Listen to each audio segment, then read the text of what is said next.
Selamat kita bertemu lagi. Hari ini tanggal 15 Mei 2020 kita mengucap syukur kalau kita masih ada sebagaimana kita ada hari ini. Biarlah kehidupan kita persembahkan untuk memuji Tuhan. Hari ini kita akan memuji-puji Tuhan, kemudian kita akan mendengarkan kebenaran firman Tuhan. Terima kasih Tuhan, pimpin kami, biarlah kami boleh menikmati persekutuan dengan Engkau Tuhan pada saat ini. Haleluya, amin. Kita nyanyikan lagu Ajaib Tuhan, Dia Kau Sungguh Heran. Haleluya. Ajaiblah Tuhan, Kau sungguh heran. Kami semua yang di sini memuja Tuhan. Engkaulah Allah yang patut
Tuhan sampaikan di dalam kehidupan kita hari-hari ini. Saudara, jangan kita malas untuk belajar firman Tuhan. Mari kita terus menyembah Tuhan. Mari terus kita memuji Tuhan. Kita dekat dengan Tuhan. Maka Tuhan akan berbicara dalam kehidupan kita. Kita tidak tahu hari-hari ini, tapi satu hal yang kita percaya, Yesus mengasihi kita dan kita juga baik untuk mengasihi Dia. Kita renungkan firman-Nya siang dan malam hari ini. Aku siap, aku siap, Tuhanku.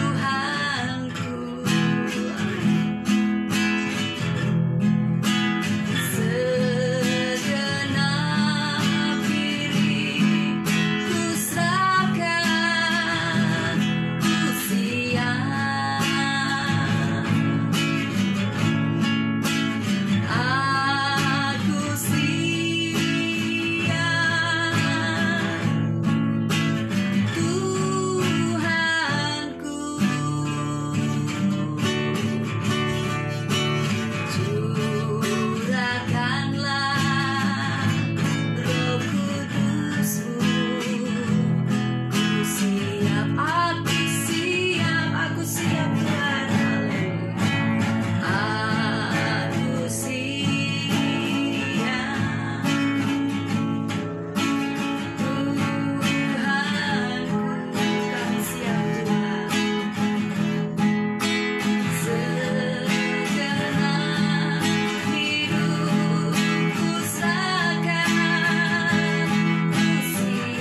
firman-Mu. Berbicaralah dalam kehidupan kami Tuhan, melalui firman Tuhan yang akan kami renungkan pada pagi hari ini, mengingatkan kami kembali tentang siapa keberadaan-Mu. Terima kasih Tuhan, dalam nama Yesus. Tuhan, siapkan hati-hati kami yang terbuka dan untuk merenungkan firman-Mu. Terima kasih, haleluya, amin. Puji Tuhan saudara, kita akan mendengarkan kebenaran firman Tuhan. Ada beberapa poin yang akan saya coba bagikan kepada saudara. Saya juga diberkati dan saya percaya juga kita semua juga akan diberkati melalui kebenaran firman Tuhan ini. Yang pertama, kita harus mengetahui bahwa Yesus telah mengosongkan dirinya. Dalam penjelmaannya, Yesus tidak dikosongkan oleh Bapa. Di saat itu, dia memang 100% dalam rupa Allah dan setara dengan Allah. Ya, dalam Filipi 2 ayat 6 dan 7 katakan, yang walaupun dalam rupa Allah tidak menganggap kesetaraannya dengan Allah itu sebagai milik yang harus dipertahankan.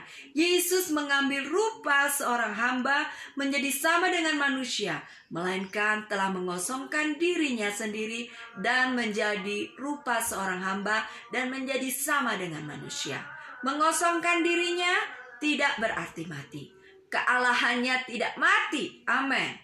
Kealahannya tidak mungkin mati atau diambil atau dicabut oleh Bapa. Tidak ada ayat yang berkata demikian. Adalah fiktif sekali untuk orang percaya demikian. Dia sendiri dalam kealahannya tetap eksis karena dia kekal adanya. Yang terjadi adalah dia sendiri menyerahkan kesetaraannya dengan Bapa dan Roh Kudus ke dalam tangan Allah. Dia turun dari tingkat dan pangkat kesetaraannya itu demi menjadi setingkat dengan manusia, yaitu setara dengan manusia. Amin. Yesus sebagai manusia telah merendahkannya sampai mati di kayu salib. Filipi 2 ayat 8 katakan, di dalam keadaan sebagai manusia, ia telah merendahkan dirinya dan taat sampai mati, bahkan mati di kayu salib. Dia merendahkan dirinya untuk mati sebagai manusia, bukan untuk mati sebagai Allah. Dia tidak mati sebagai Allah, tapi demi mati sebagai manusia. Ya, biar kita tahu hal ini. Yesus mengosongkan dirinya. Yesus mati dalam rupa manusia, bukan dalam rupa Allah, karena Allah tidak bisa mati. Tidak mungkin dia sebagai Allah mati, tetapi Yesus sebagai manusia itu yang mati. Tetapi Yesus sebagai Allah, dia tetap hidup dan bangkit. Dan yang kedua, fakta yang harus kita tahu bahwa firman yang menjadi manusia dan tinggal di antara kita adalah firman Allah yang kekal. Dalam Yohanes 1 ayat 14 katakan, firman itu telah menjadi manusia dan diam di antara kita, dan kita telah melihat kemuliaannya, yaitu kemuliaan yang diberikan kepadanya sebagai anak tunggal Bapa, penuh kasih karunia dan kebenaran. Pengakuan Yesus dalam Yohanes 8 ayat 58 katakan, kata Yesus kepada mereka, aku berkata kepadamu, sesungguhnya sebelum Abraham jadi, aku telah ada. Kalau Yesus sudah mati, dia tidak bisa mengaku hal itu. Kalau dia mati dan kehilangan segala keingatan masa lalunya, dia tidak akan tahu tentang eksistensinya. Sebelum Abraham, ternyata Yesus tidak kehilangan ingatannya tentang masa lalu. Dan pengakuan dari Yohanes Pembaptis dalam Yohanes 1 ayat 15, Yohanes memberi kesaksian tentang dia. Dan berseru katanya, inilah dia yang kumaksudkan ketika aku berkata, kemudian daripadaku akan datang dia yang telah mendahului aku, sebab dia telah ada sebelum aku. Kalau Yesus sudah mati sebagai Allah, Yohanes tidak akan bersaksi begitu. Fakta yang ketiga yang harus kita ingat adalah Yesus lahir sebagai Immanuel, artinya Allah menyertai kita. Amin. Dinubuatkan 800 tahun sebelum zaman Yesus bahwa Allah akan datang dan lahir ke bumi sebagai seorang bayi, seorang anak laki-laki. Di dalam Yesaya 7 ayat 14 katakan, sebab itu Tuhan sendirilah yang akan memberikan kepadamu suatu pertanda. Sesungguhnya seorang perempuan muda mengandung dan ia akan melahirkan seorang anak laki-laki dan ia akan menamakan dia Immanuel. Yesaya 7 ayat 14, 800 tahun sebelum Yesus lahir sudah dinubuatkan. Yesus lahir masih dalam kondisi ilahi. Matius 1 ayat 21-23 katakan, ia akan melahirkan anak laki-laki dan engkau akan menamakan dia Yesus, karena dialah yang akan menyelamatkan umatnya dari dosa mereka. Hal itu terjadi supaya genaplah yang difirmankan Tuhan oleh Nabi, sesungguhnya anak darah itu akan mengandung dan melahirkan seorang anak laki-laki, dan mereka akan menamakan dia Immanuel, yang berarti Allah menyertai kita. Tidak dikatakan yang dulu Allah, karena memang dia tetap adalah Allah. Kealahannya tidak dapat dibunuh dan tidak dapat mati. Amin. Fakta yang keempat, yang harus kita ketahui dan harus kita ingat terus dalam kehidupan kita, Yesus lahir dengan tubuh yang disediakan Bapa. Ibrani 10 ayat 5 katakan, karena itu ketika ia masuk ke dunia, ia berkata, korban dan persembahan tidak engkau kehendaki, tetapi engkau telah menyediakan tubuh bagiku. Jadi Bapa tidak membunuh anaknya. Sebaliknya, Bapa menyediakan tubuh baginya. Tubuh itu yang akan mati di kayu salib. Fakta yang kelima yang harus kita ingat, ya. Yesus lahir sebagai Tuhan dan Kristus. Malaikat mengumumkan kelahiran Yesus kepada para gembala di Bethlehem. Kelahirannya adalah sebagai juru selamat, sebagai Kristus, sebagai Tuhan. Lukas 2 ayat 11-12 katakan, hari ini telah lahir bagimu juru selamat, yaitu Kristus, Tuhan di kota Daud. Dan inilah tandanya bagimu, kamu akan menjumpai seorang bayi dibungkus dengan lampin dan terbaling dalam palungan. Yesus lahir sebagai manusia, seorang bayi dan dibungkus dengan lampin. Tetapi dia juga adalah Tuhan, telah lahir. Karena itu tidak mungkin kealahannya dibunuh oleh Bapanya. Hal yang keenam yang harus kita ingat, kematian hanya terjadi karena dosa. Tanpa dosa tidak ada kematian. Yesus tidak pernah berdosa. Karena itu Yesus tidak mungkin mati dua kali.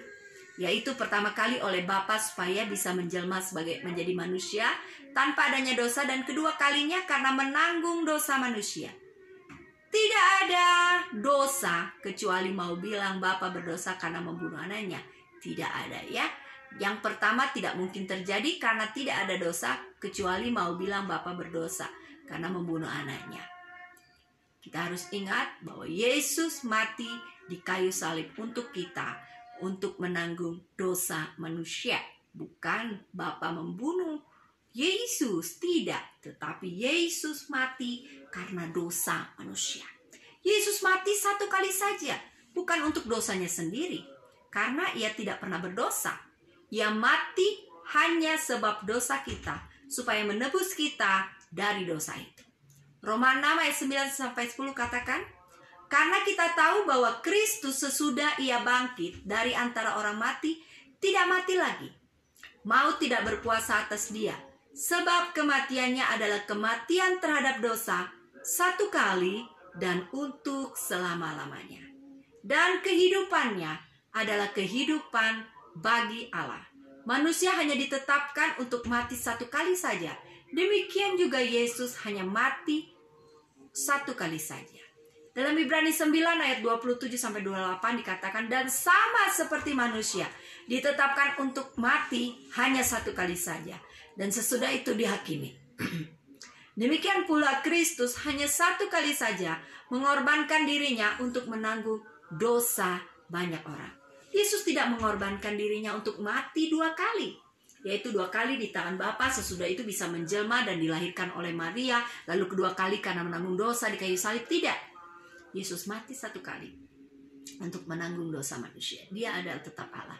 Yesus kekal. Yesus kekal. Dia adalah Allah. Ia tidak mati sebagai Allah. Dia mati sebagai manusia. Dia bukan mati sebagai Allah. Allahnya tetap kekal. Ya, Yesus itu kekal karena dia Allah. Mika 5 ayat 1 katakan, tetapi engkau hai Betlehem Efrata, hai yang terkecil di antara kaum Yehuda, daripadamu akan bangkit bagiku seorang yang akan memerintah Israel, yang permulaannya atau keluarnya sejak purbakala, sejak dahulu kala. Mika 5 ayat 1. Ulangan 8 ayat 3 katakan, jadi ia merendahkan dirinya, membiarkan engkau lapar dan memberi engkau makan mana yang tidak kau kenal dan yang juga tidak dikenal oleh nenek moyangmu, untuk membuat engkau mengerti bahwa manusia bukan hidup dari roti saja, tetapi manusia hidup dari segala yang diucapkan, yang keluar dari mulut Allah. Ulangan 8 ayat 3. Matius 4 ayat 4 katakan, tetapi Yesus menjawab, ada tertulis, manusia hidup bukan dari roti saja, tetapi dari setiap firman yang keluar dari mulut Allah. Mazmur 90 ayat 1-2 katakan, Tuhan, sebelum gunung-gunung dilahirkan dan bumi dan dunia diperanakan, bahkan dari selama-lamanya sampai selama-lamanya, Engkaulah Allah. Karena Yesus adalah Tuhan dan Yesus adalah Allah dari selama-lamanya sampai selama-lamanya. Adalah tidak mungkin Yesus mati sebagai Allah atau mati 2 kali, yaitu mati sekali sebagai Allah dan sekali lagi sebagai manusia. Yang benar dan yang ada dalam Alkitab adalah Yesus menjadi manusia dan disalibkan sebagai manusia dan mati sebagai manusia. Dia mati sekali saja dan dia mati karena menanggung dosa manusia dan semua hukuman atas dosa manusia. Hal itu terjadi di kayu salib sekali saja dan untuk selama-lamanya. Biarlah firman Tuhan adalah makanan rohani yang sangat bergizi dan dengan kuasa Roh Kudus sanggup mengubah hidup kita. Langkah demi langkah menjadi serupa dengan Yesus. Sama seperti dalam 2 Korintus 3 ayat 18 ya. Dengan firman langit dan bumi diciptakan. Dengan firman bangsa Israel dimerdekakan dari Mesir. Dan dengan firman kita diselamatkan. Dengan firman yang sakit menjadi sembuh dan yang mati bangkit. Amin saudara. Jangan lupa sepanjang hari-hari kita tetap melakukan 4M. Apa itu 4M? 4M. Apa itu 4M? Ya, 4M. Apa itu 4M? Kita tetap merenungkan, membaca firman, saudara. Kita jangan lupa baca firman. Kemudian kita merenungkan firman. Dan kita melakukan firman. Juga memberitakan firman. Kita baca firman, kita renungkan firman, kita melakukan firman itu, dan kita memberitakan firman Tuhan. Ya, kita percaya kita semua diberkati oleh firman Tuhan, saudara ya. Ya, kita menyanyikan pujian. Kita sudah menyanyikan pujian dari buku lagu Sidang Jemaat GPDI Bumi Adipura ya. Buku pujian ya, buku pujian kita ya. Buku pujian GPDI Bumi Adipura Jemaat Nathanael Bandung ya, di halaman 1 itu ya, nomor 1 sampai nomor 10 kita sudah nyanyikan. Biarlah kebenaran firman Tuhan menjadi kekuatan buat kita semua, saudara ya. Kita bersyukur dan kita akan berdoa. Kita nyanyikan lagu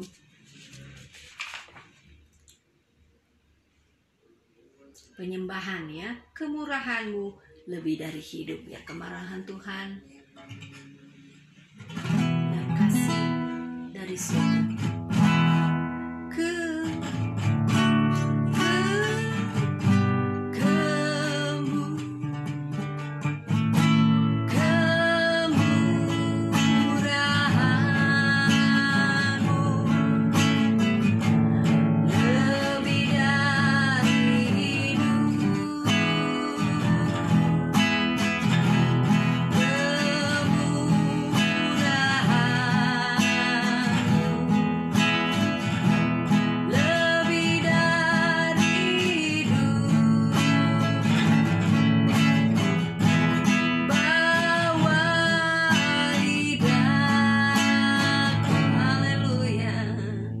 memuji Engkau, kemurahan-Mu, kemurahan lebih dari hidup.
Kami sudah mendengar firman-Mu, kami sudah menyembah dan memuji Tuhan. Biarlah kami semua diberkati dan kami selalu menikmati kebenaran firman-Mu. Karena manusia hidup bukan dari roti saja, tetapi dari setiap firman yang keluar dari mulut Allah. Terima kasih Tuhan, pimpin kami terus untuk kami selalu bisa dekat dengan Engkau. Haleluya, amin. Puji Tuhan saudara, demikianlah acara penyembahan dan pujian kita. Biarlah menjadi kekuatan buat kita semua untuk terus dekat sama Tuhan. 4M, apa saudara? Kita membaca firman, kita merenungkan firman, kita melakukan firman, kemudian kita juga memberitakan firman Tuhan ya. Jangan firman itu disimpan untuk diri kita sendiri, tetapi firman itu juga boleh kita bagikan buat orang lain. Dan terus memuji Tuhan, menyembah Tuhan, Tuhan dalam kuasa Roh Kudus-Nya. Terima kasih, Tuhan Yesus memberkati. Haleluya.